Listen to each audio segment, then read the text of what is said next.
hal-hal itu yang mungkin terjadi di rumah tangga akan diringankan oleh Allah sebelum kejadian, sehingga seakan-akan gak ada masalah. Keterlaluan seorang anak diberi kesempatan untuk berbakti pada orang tua sampai orang tuanya sepuh, tapi gak memanfaatkan itu untuk mencari peluang surga. Bapak yang masih sibuk kerja, yang tantangannya banyak, kadang-kadang gesekannya tinggi, ya, ada yang ingin menyingkirkan, itu wasilah berbakti kepada ayah dan ibu, khususnya ibu, itu bisa meringankan jalan kemudahan dalam pekerjaan dunia. Ya kadang-kadang orang yang iri hati itu lebih bahaya daripada penyihir. Ya, dan sifatnya biasanya muncul malam, karena setannya mudah masuk. Malam-malam ngerenung, dia kayaknya gampang banget ya dapat mobil gitu ya. Ya Allah, mudah-mudahan besok tabrakan. Aduh.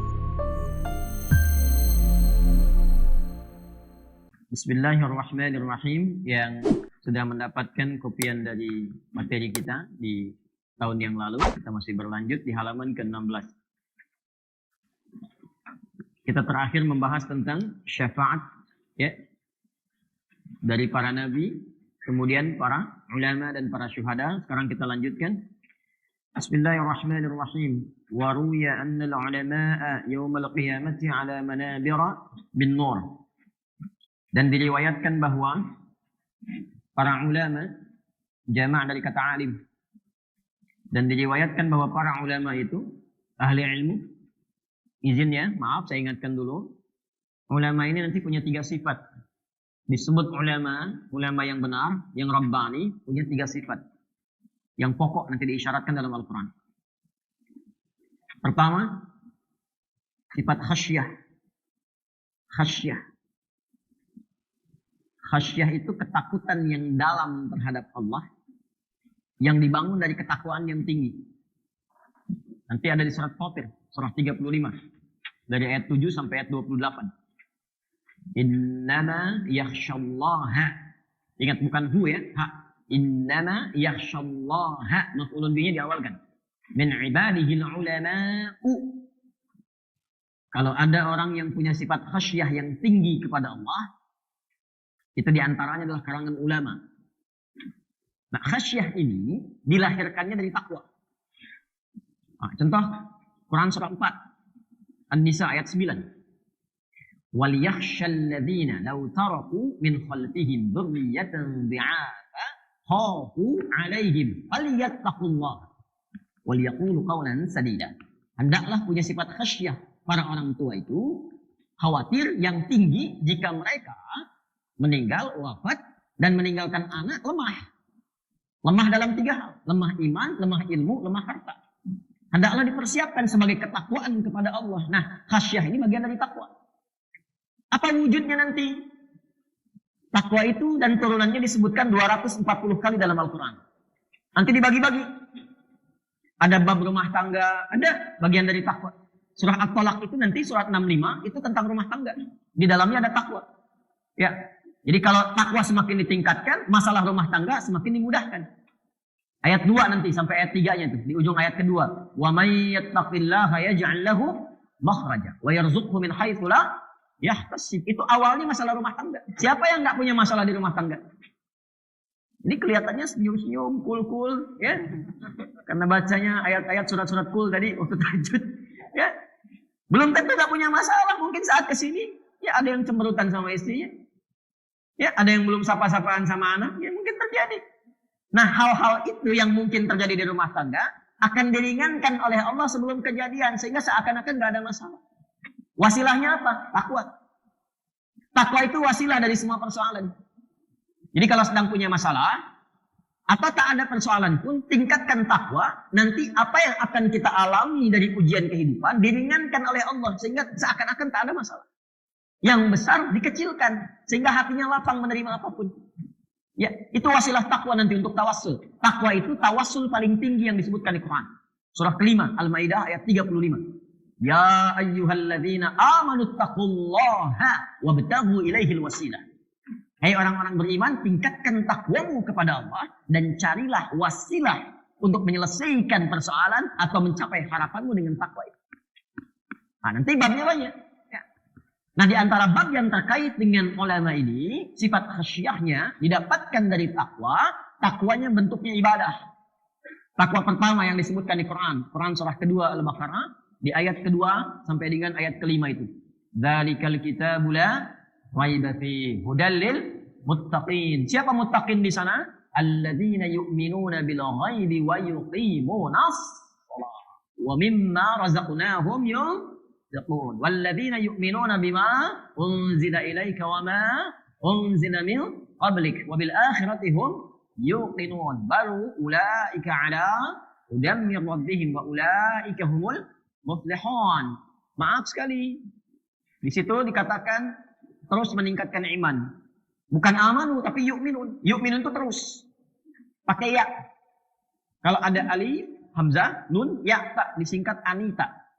Di depan setiap kata kerja itu kalau gampangnya bahasa Inggrisnya present, continuous, and future. Sekarang, terus, sampai kapanpun. Jadi sifat ulama itu khasyahnya tinggi terhadap Allah. Karena apa? Dia terus meningkatkan imannya. Lewat apa? Ibadahnya. Jadi bukan hanya pandai minta orang, ayo tingkatkan sholat, tahajud, duha. Dia sendiri kerjakan itu. Dia kerjakan. Takarubnya kepada Allah tinggi. Waktu saya baru awal pulang ke Indonesia, saya ketemu salah satu guru saya, semoga Allah muliakan beliau. Beliau nasihati begini, saya bilang, Syekh minta nasihat.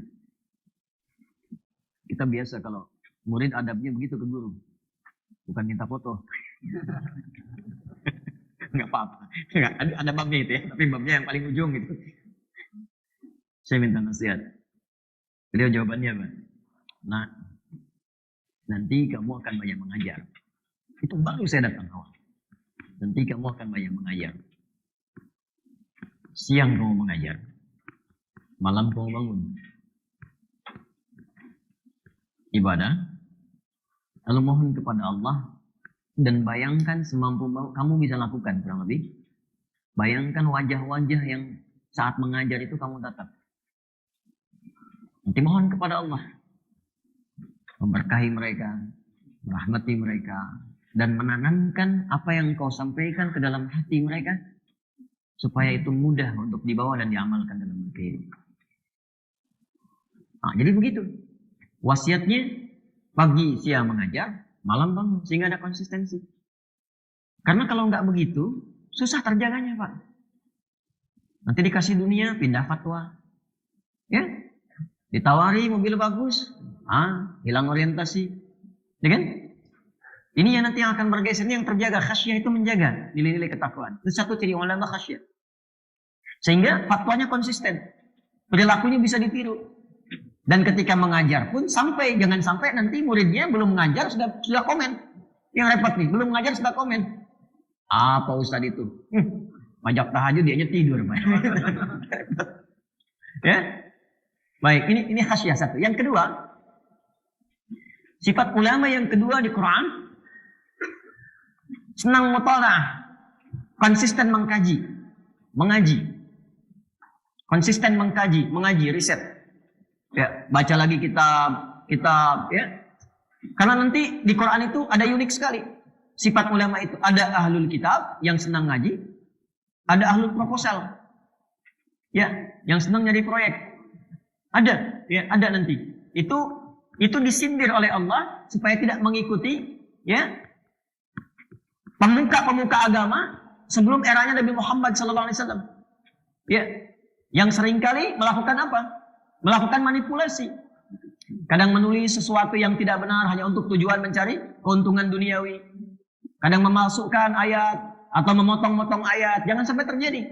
Dipotong-potong hanya untuk kepentingan duniawi. Supaya dapat kedudukan, dapat harta dan sebagainya. Nanti ayatnya banyak sekali dalam Al-Quran.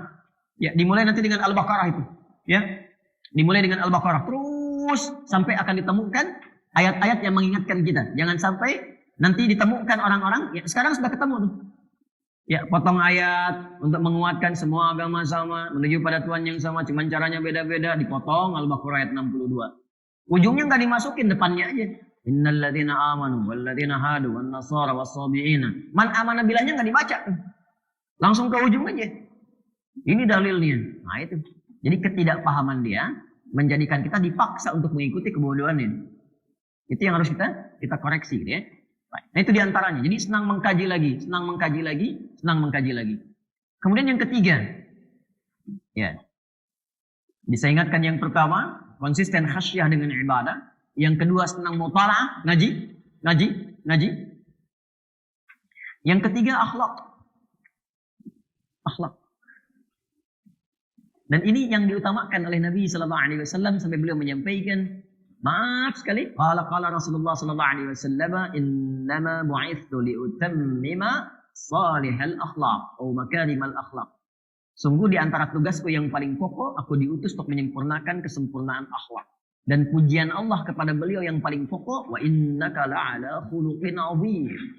Ini yang menjadikan sikap Nabi mudah diterima oleh orang-orang sekitarannya untuk menerima Islam, bahkan melebihi ayat-ayat yang disampaikan oleh beliau. Jadi ayatnya saja sudah menyentuh hati, tapi melihat akhlaknya banyak orang masuk Islam.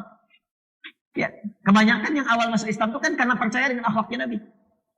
Nah, para ulama itu boleh jadi akan banyak ceramah, banyak berkata-kata, tapi sikapnya itu yang akan banyak berpengaruh. Ketika punya akhlak yang mulia, lembut, tuturnya baik, memberikan keteladanan, itu yang menjadikan orang itu yakin thiqah. Ya. Sekalipun tidak banyak dia mengucapkan fatwa. Jadi 3 ini. Ya. Nah kalau ada yang punya sifat ini, 3 hal ini, ya, dan kita berjuang insya Allah, ya, menjaga ulama itu seperti itu menjaganya, bukan hanya fisiknya saja. Ya, menjaga ulama itu jaga keikhlasannya, ya, jaga ketawaduannya, jaga dari perbuatan-perbuatan yang mungkin menyimpang, ya. Nah ini bagian terpenting supaya kalau ada ulama Rabbani semacam ini itu mahal sekali. Dan itu berkahnya banyak nanti. Kalau ada yang seperti ini, itu lingkungan sekitarnya akan dapat bagian berkahnya itu, akan dapat itu. Ya, baik itu ukhrawi termasuk duniawi. Silakan kalau nggak percaya, coba lihat tuh beberapa ulama-ulama besar itu. Ya, kalau orang banyak kunjungi datang berapa bis lingkungan hidup kan? Harga tanah mahal ya tiba-tiba tuh. Rumah jadi pada mahal gitu kan? Itu duniawinya tuh. Pengajian, snack pada laku, yang jualan jadi banyak tuh. Ya, itu duniawinya. Ukhrawinya dari sekian banyak, masa iya sih nggak ada yang tersentuh hidayah? Nggak ada yang berubah? Itu pasti ke bawah itu. Apalagi tinggal di satu tempat. Makanya jaga tuh kalau ada ulama-ulama itu. Nah, jangan sampai tersakiti, pergi, hilang. Nanti nurnya hilang tuh, cahayanya hilang. Ya, penyesalannya di akhir nanti tuh.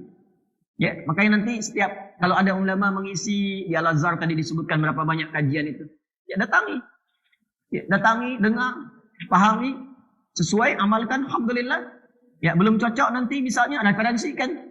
Kami ingin kajian apa Ustadz, misalnya kan sampaikan ke DKM-nya. Nah, supaya nanti saling mengisi. Lalu kompak. Di sini ada Al-Ihsan, sini ada As-Salam. Kalau bisa sinergi. Jangan sampai ustadznya sama, ngajar materi yang sama di tempat masjid yang beda, tapi jamaahnya itu aja. Gantian, nanti tahu nih, oh akidahnya di sini, nanti di sana fikihnya, di sana sirahnya, sehingga saling mengisi. Walaupun jamaahnya sama, alhamdulillah belajarnya bisa beda. Nah, ulama kalau ditemukan yang seperti itu, ya kata Syekh Hashim di sini waruwiya dan diriwayatkan.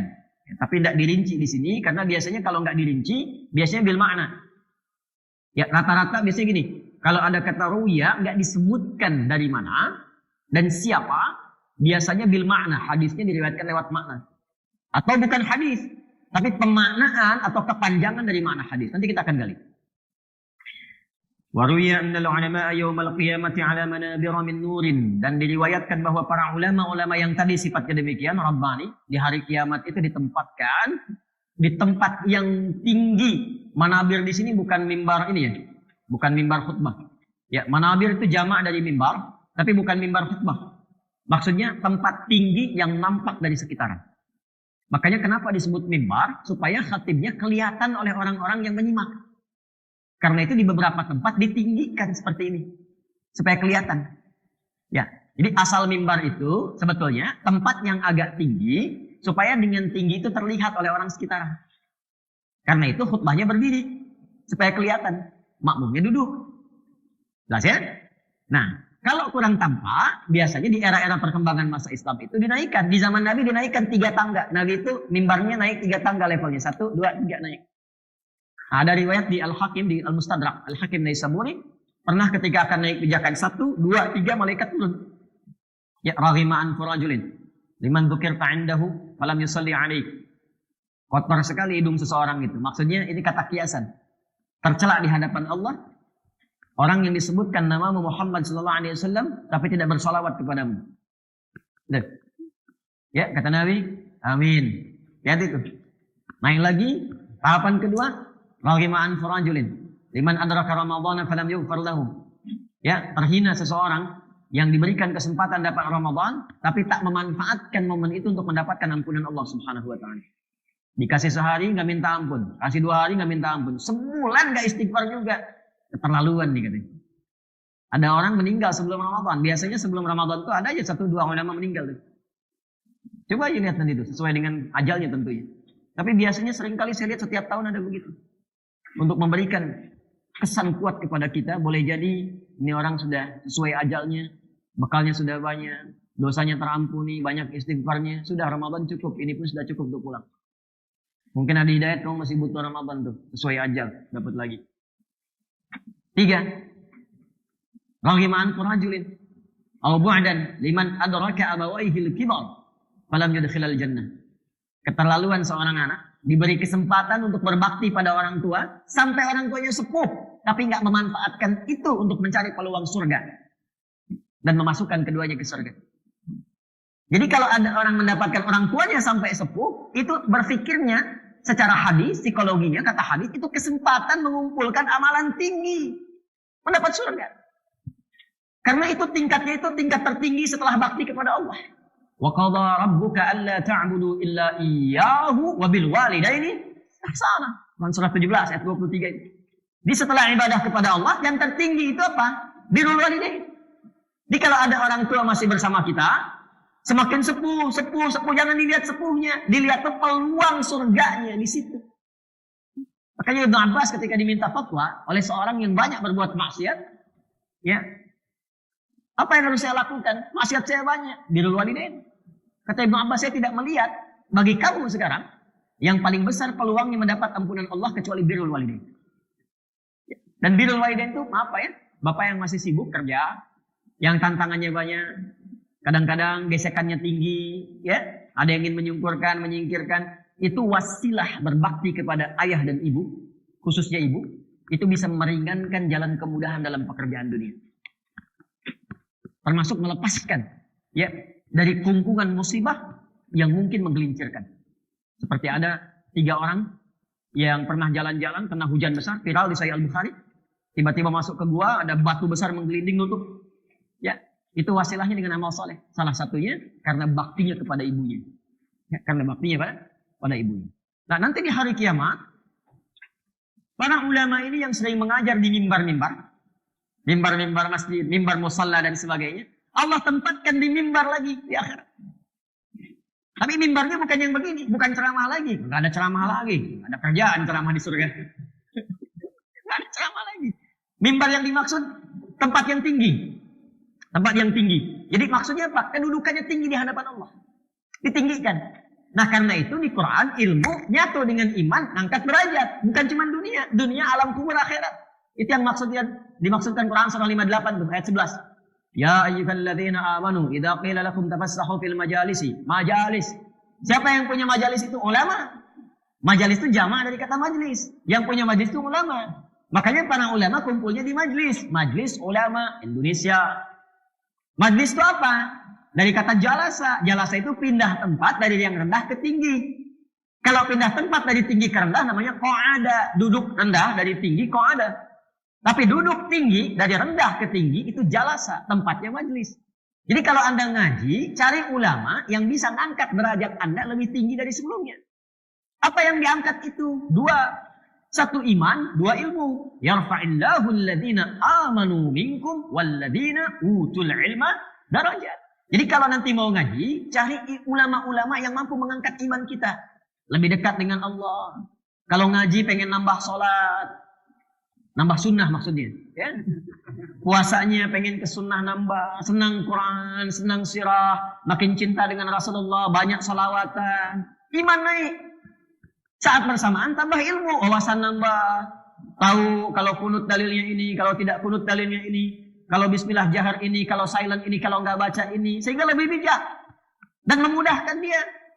Ya, Cari yang begitu tuh. Nah, di ayat ini iman dengan ilmu bersamaan.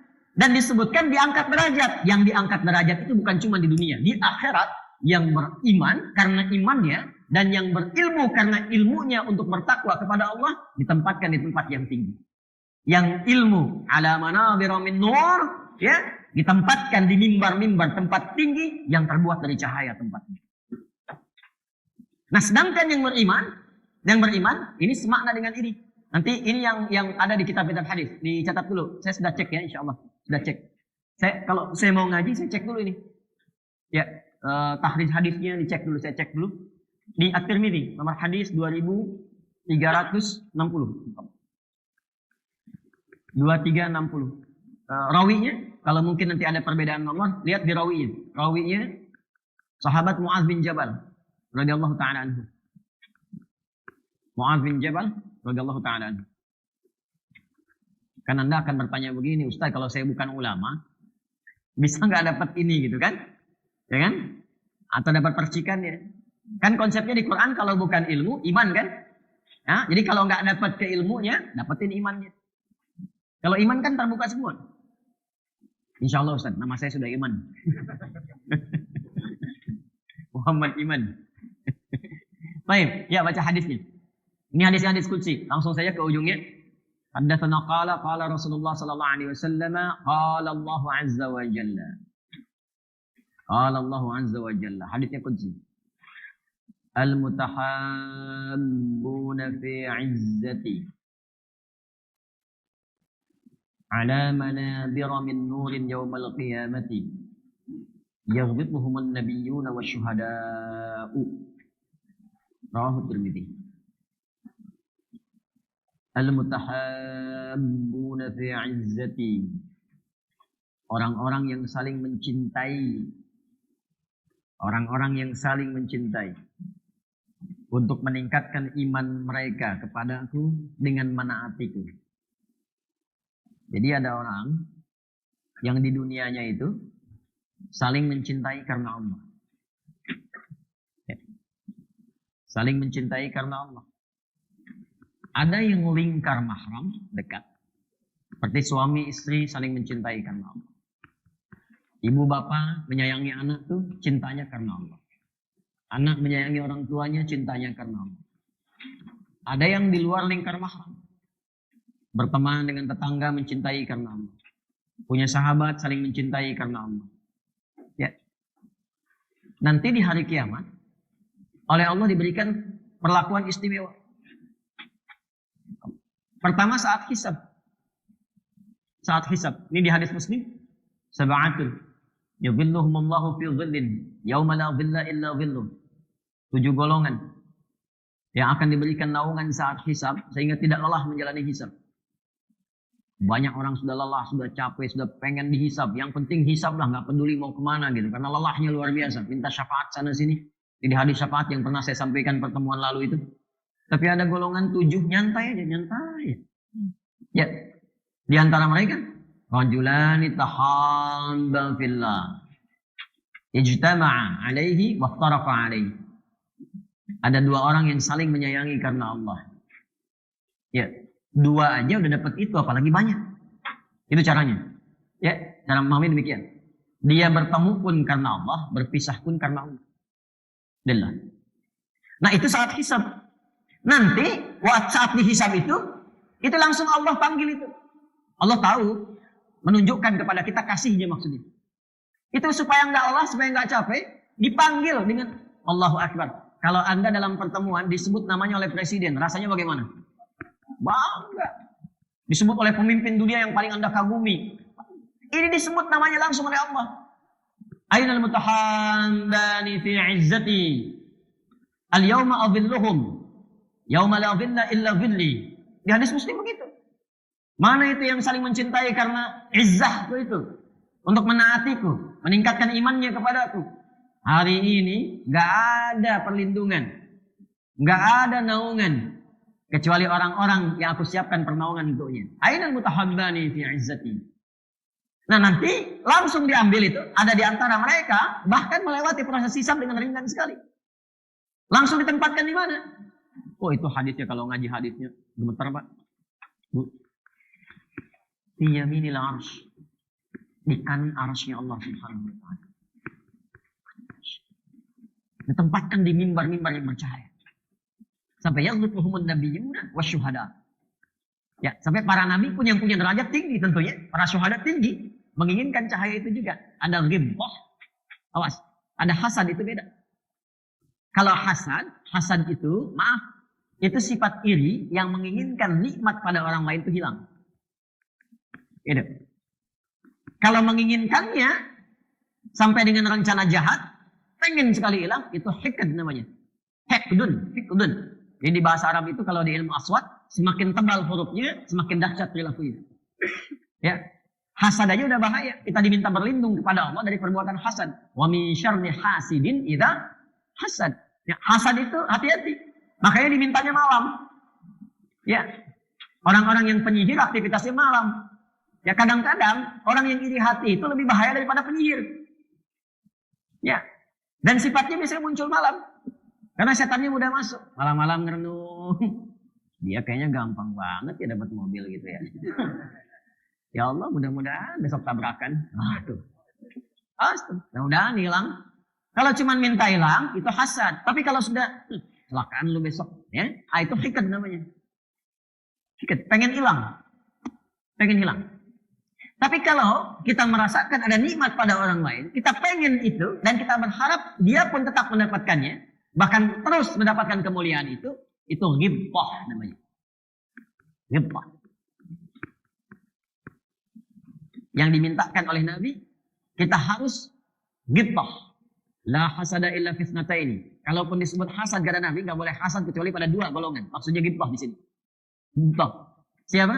Rajulun atahullahul Quran. Satu, orang yang Allah anugerahkan Quran pada dirinya. Dan dia praktekkan siang malam dalam kehidupan. Bisa dengan bacaan imam. Insya Allah. Imam kita tuh tadi. Ini saya tunjukkan bacaan beliau kepada ahli Quran. Dari Yaman. Yang murid-muridnya banyak yang viral di Indonesia. Dan sekarang beliau menjadi salah satu eksekutif board di Mekah. Di Yayasan Quran. Namanya Dr. Hilal Hizam Sanad. Itu tahu sekali itu. Muridnya banyak. Saya tunjukkan bacaan beliau ini. Apa komennya? Ini sih lebih bagus dari imam yang paling viral di Mekah katanya bacaan. Nah, ghibah tuh harus pengen tuh. Pengen. Minimal pengen aja dulu. Pengen aja dulu. Dari pengen itu muncul motivasi. Minimal ngaji, perbaiki makhraj. Perbaiki tajwidnya. Gitu. Nah itu ghibah, praktekan. Ada yang bacaan, ada yang amalan. Ahli Quran tuh di akhlak. Ada yang di ulama ahli Quran. Dilihat. Yang kedua, rajulun atahullahul mal. Orang kaya yang rajin sedekah, rajin infak. Ya. Tapi bukan kepentingan ria, kelihatan nanti yang untuk ria itu. Kelihatan. Jadi kadang-kadang ada orang kaya yang mendemonstrasikan kekayaannya untuk syukur nikmat. Wa amma bi ni'mati rabbika fahaddits. Tapi bukan untuk konten-konten yang sengaja untuk viral, yang dengan itu mendorong orang-orang memberikan pujian lebih kepadanya. Kalau itu ria namanya. Ya. Dia ikut terlibat kasih sarapan misalnya untuk yang jamaah karena Allah titipkan kelebihan harta. Misal seperti subuh ini misalnya, tuh kajian-kajian malam, siang. Terlibat dia. Tapi dia nggak banyak bicara. Siapa tuh orang? Jangan salah loh. Itu yang nyiapin makanan itu yang punyanya, itu yang bagi-bagi. Nah, bukan dia pesan ke DKM. Ustaz tolong diumumkan ya. Saya tuh yang nyiapkan itu ya. Sering mangkok misalnya begitu. Tolong Jumatan diumumkan ya. Kalau perlu bikin spanduk dari Sabang sampai Merauke misalnya. Saya nyumbang 2 miliar masjid ini. Begitu. Jelas ya? Nah ini yang coba kita ikutkan dalam kehidupan kita. Ala manabira min nur. Imannya. Nah masuk ke level itu. Mutahabban fillah. Itu ghibah. Dia praktekkan ghibah. Terus ikutkan. Nah nanti di akhirat, golongan orang yang meningkatkan iman karena Allah ini, yaghliquhumun nabiyyuna wasyuhada. Ya, para nabi punya cahaya sendiri. Syuhada punya keistimewaan sendiri. Tapi begitu melihat yang ini senang. Ya, senang. Ya, sama kan kayak gini kan. Ada orang kaya, ngelihat yang lain kaya juga. Level kekayaannya ini lebih tinggi. Kebangetan kayanya lah ya. Saya sering urutkan 3 kan. Kaya banget, kebangetan kayanya. Ya kan? Yang kebangetan kayanya pun kalau lihat orang kaya pakai mobil biasa yang bahkan dia punya lebih daripada itu, kadang pengen kan? Ya kan? Yang ini punya mobil tinggi, harganya misalnya 1 triliun lah, misalnya kan? Yang ini klasik, harganya cuma 100 miliar, tapi kelihatan bagus kan? Ada rasa pengen kan? Pengen ya? Tapi nggak apa-apa, kan ini lebih kaya gitu ya. Nah ini begitu tuh, cara memahaminya begitu. Jadi jangan rendahkan derajat Nabi di bawah ini, tidak. Nabi di atas. Di atas. Tapi orang ini luar biasa. Dan modalnya apa? Iman. Iman. Jadi iman dan ilmu itu nyatu. Nah praktek imannya di mana? Al-mutahabbani fi izzati. Yang saling mencintai karena Allah. Nah ini ada babnya. Kita rinci sebentar. Lalu nanti di sini kita berakhir. Saya tutup dulu sebentar ya. Maksudnya tutup kitabnya gitu ya. Lihat sini. Fokus sebentar. Kalau kita temukan, ada kitab bagus sekali nanti yang menafsirkan tentang hadis ini. Yang At-Tirmidzi tadi saya sampaikan. Kalau kita temukan di dalam hadis atau ayat, konsep umum, maka cari setiap detil dan rinciannya dalam sifat-sifat itu yang ditemukan di Quran atau di hadis. Contoh, ada orang-orang yang saling mencintai karena Allah. Misalnya suami istri saling mencintai karena Allah. Ayah, ibu mencintai anak karena Allah. Kita saling mencintai karena Allah, teman-teman pada umumnya. Realnya bagaimana? Maka keluarkan ayat-ayat yang di ayat itu ada sifat-sifat pekerjaan yang Allah cintai. Kita mencintai karena Allah. Bagaimana Allah mencintai itu sehingga kita masuk ke dalam cinta itu? Paham nggak? Saya ulang. Kata Allah, al-mutahabbani fi izzati, yang saling mencintai karena ketaatan kepadaku, keimanannya kepadaku. Nah, ketaatan yang bagaimana yang dicintai Allah, sehingga kita dengan itu masuk pada ketaatan itu untuk dicintai oleh Allah. Jadi, mempraktikkan sifat saling mencintai karena Allah, wujudnya adalah mengerjakan amalan yang dicintai Allah. Itu maksudnya. Maka cari kalimat di Quran yang menunjukkan Allah cinta ini, Allah cinta itu, Allah cinta ini, Allah cinta itu. Itu yang dibawa dalam perilaku kita. Langsung aja supaya mudah dipraktikkan. Quran surah kedua Al-Baqarah. Misal di ayat 222, 222. Innallaha yuhibbut tawwabina wa yuhibbul mutatahhirin. Sungguh Allah sangat mencintai orang yang gemar bertobat. Tawabin itu terus bertobat, terus bertobat. Banyak istighfar. Dan menjaga diri dari berbagai hal yang kotor. Baik kotoran fisik ataupun kotoran kolbu dari dosa. Prakteknya bagaimana? Suami dengan istri. Praktekkan di sini. Ajak sama-sama bareng-bareng istighfar. Baik itu habis sholat, ba'da tahajud, waktu sahar, menjelang fajar itu ada sahar, singkat, 15 menitan lah, kurang lebih, sampai 20 menit. Jadi kalau sekarang 4.23, sekitar jam 4, jam 4.10, ya, saya kasih amalan yang ada di Quran ya. Ijazahnya di Quran surah ke-51 itu. Ayat 18. Wabil ashari hum yastaghfirun. Ada orang yang habis tahajud, menjelang subuh banyak istighfar. Astagfirullah, astagfirullah, astagfirullah. Quran surah 51, Ad-Dariyat, ayat 18. Ya. Astagfirullah, astagfirullah, astagfirullah. Alladzi la ilaha illa huwal hayyul qayyum wa atubu ilaih. Nah itu jamak, itu bentuknya hum. Enak sama istri, sama keluarga. Jaga, saling memaafkan. Kan taubat itu kembali pada jalan yang baik. Jaga, kalau istri hijabnya kurang bagus, perbaiki. Suami mau berangkat, titipkan Pak, hati-hati dengan yang haramnya. Jangan diikuti kalau ada ajakan yang kurang bagus. Nah, saling menjaga yang dilakukan karena Allah ini masuk al-mutahabbani fillah. Jaga. Anak-anak misalnya Bu, Pak, sekolahkan di mana tuh? Dijaga dari sekolah-sekolah yang mampu mendatangkan maksiat kepada anak. Maksiat paling besar itu nggak kenal Allah. Apa Anda kerja tinggi-tinggi, uang banyak, anak disekolahkan, tapi investasinya nggak ada untuk akhirat, buat apa? Bapak tinggi-tinggi, uang banyak, tapi anak gak ada yang kenal Allah. Apa manfaat harta itu? Cari tempat yang mengenalkan dia dengan Allah. Salatnya bagus. Baca Qurannya bagus. Sehingga dari manfaat itu, jangankan di akhirat. Anda pun kalau pulang duluan, yang nyolatkannya anak duluan. Yang mandikannya anak Anda. Pernah gak diajarin tuh? Hati-hati. Saya di Amerika kemarin, psikologi rata-rata orang sana karena mungkin kan imannya kosong kan, harus diisi dulu. Itu kebanggaan terbesarnya ketika orang tuanya sudah sepuh bisa dimasukkan ke panti jompo, bukan dirawat. Ya. Hati-hati itu. Saya dengar cerita dari salah satu ustadz, cerita pada saya. Itu begitu orang tuanya sakit, sembuh, datang bawa bunga anaknya. Ya. Selamat mah katanya. Sudah sembuh, ini aku bawa bunga. Ya. Aku sudah menyiapkan perawatan terbaik sepulang dari sini supaya mama terjaga nanti. Udah aku siapkan nih panti jomponya. Bayangin nggak?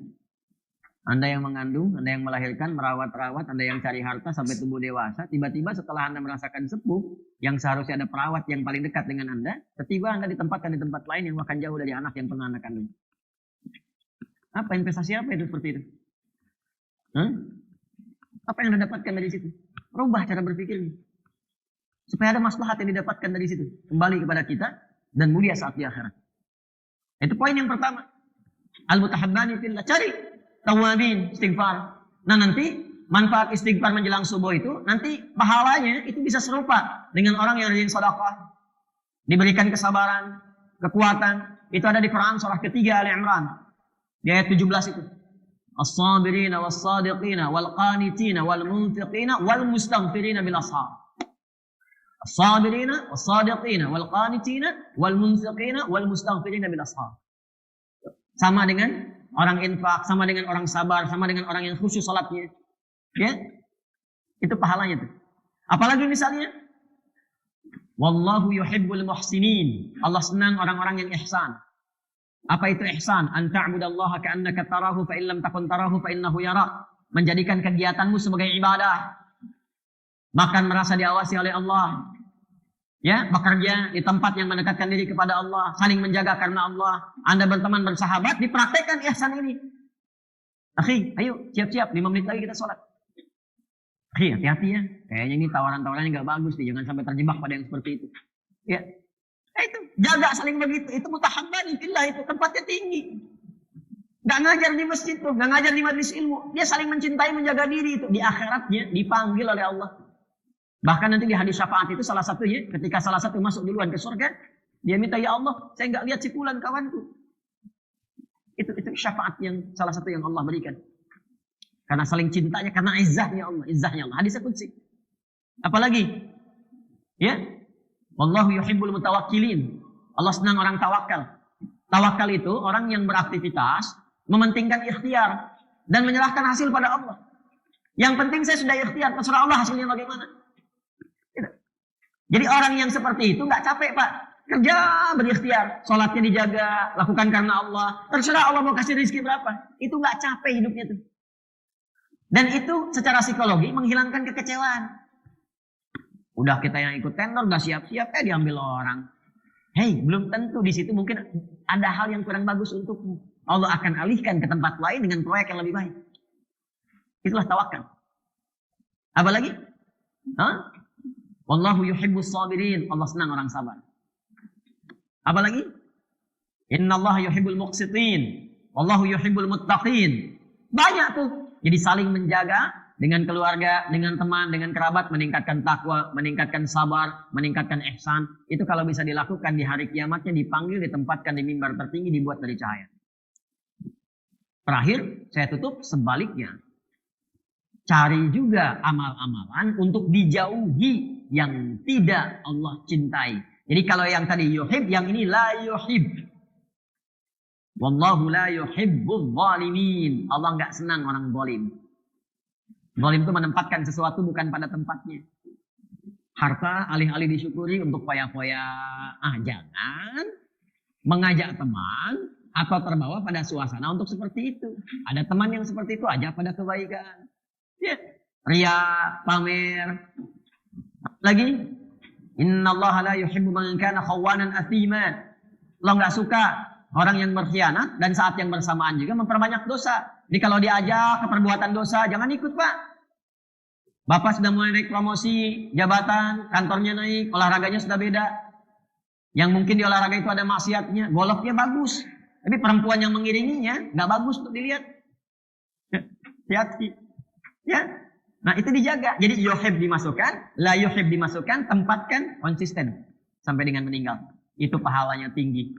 Akan membersamai dengan para ulama, ditempatkan di mana? Ala manabira min nur. Jadi kalau ulama dibuatkan mimbar yang tinggi karena dia banyak di mimbar berdakwah mengajak orang dekat pada Allah. Kalau yang satu lagi dia meningkatkan iman, saling mencintai karena Allah. Semoga kita digolongkan pada golongan-golongan yang disebutkan oleh Nabi Shallallahu Alaihi Wasallam dalam hadisnya ataupun dijelaskan oleh para ulama untuk memperluas tafsiran dari makna-makna tadi sesuai dengan ayat dan hadis yang diisyaratkan.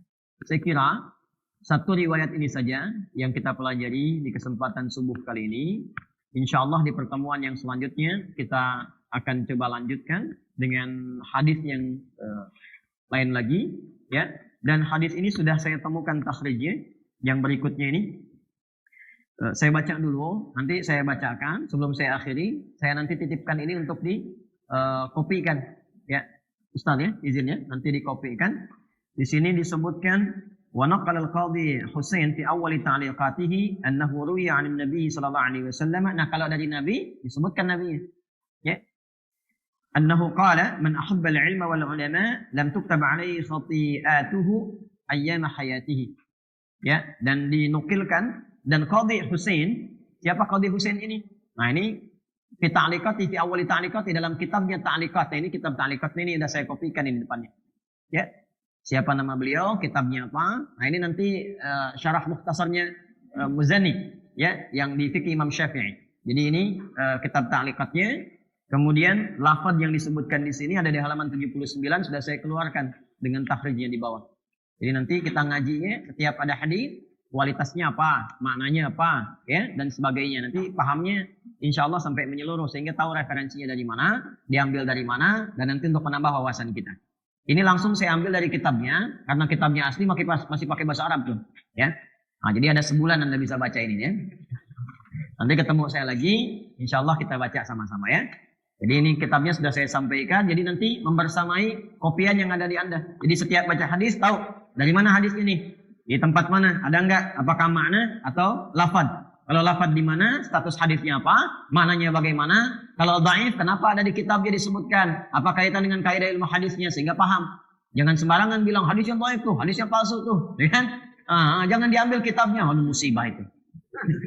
Kalau tak paham belajar dulu, jangan dihukumi. Imam Al-Ghazali itu Hujatul Islam. Ya, pahami dulu kenapa hadis ini muncul di situ, sebabnya apa, kenapa begini. Wah, Imam Ghazali emang pintar tapi hadisnya palsu semua, jangan diambil. Waduh, bahaya tuh. Ya, musibah itu, musibah, ya. Nah, kita belajar dan objektif, insaf. Kalaupun ada yang kurang cocok, jangan disoal atau dicela-cela, tidak. Ya, cukup dibahas, selesai. Kalau kurang cocok, ambil yang cocok. Anda nggak pakai kunut, jangan mencela yang kunut. Anda yang kunut, jangan mencela yang tidak kunut. Yang salah itu, yang tidak sholat subuh. Paham ya? Nanti ini saya titipkan sama Ustaz Hunayfi. Nanti bisa diperbanyak, bisa dibagikan supaya nanti pertemuan berikutnya insyaallah kita bisa membahas dengan lebih baik. Allahumma taqabbal minna innaka antas sami'ul 'alim. Tub 'alaina innaka antat tawwabur rahim.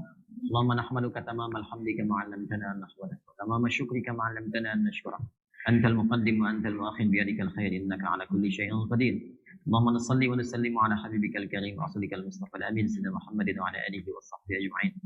اللهم ربنا لا تدع لنا في مقامنا هذا في كل مقال ذنبا الا غفرته ولا هما الا فرجته ولا دينا الا قضيته ولا مريضا الا شفيته ولا حاجه من حوائج الدنيا والاخره فيها لك رضا وفيها لنا الصلاح الا قضيتها يا ارحم الراحمين.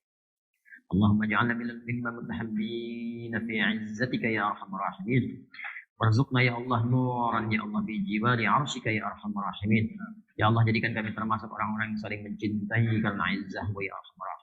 Anugerahkan kami cahaya kebaikan saat kembali kepadamu di samping Arsh-Mu ya arhamar rahimin. Allahumma rabbana atina fid dunya hasanah wa fil akhirati hasanah wa qina adzabannar. Sallallahu alaihi wasallam Muhammad wa ala alihi wa sahbihi ajma'in wa akhiru da'wana subhanakallahumma wa bihamdika. Like and subscribe.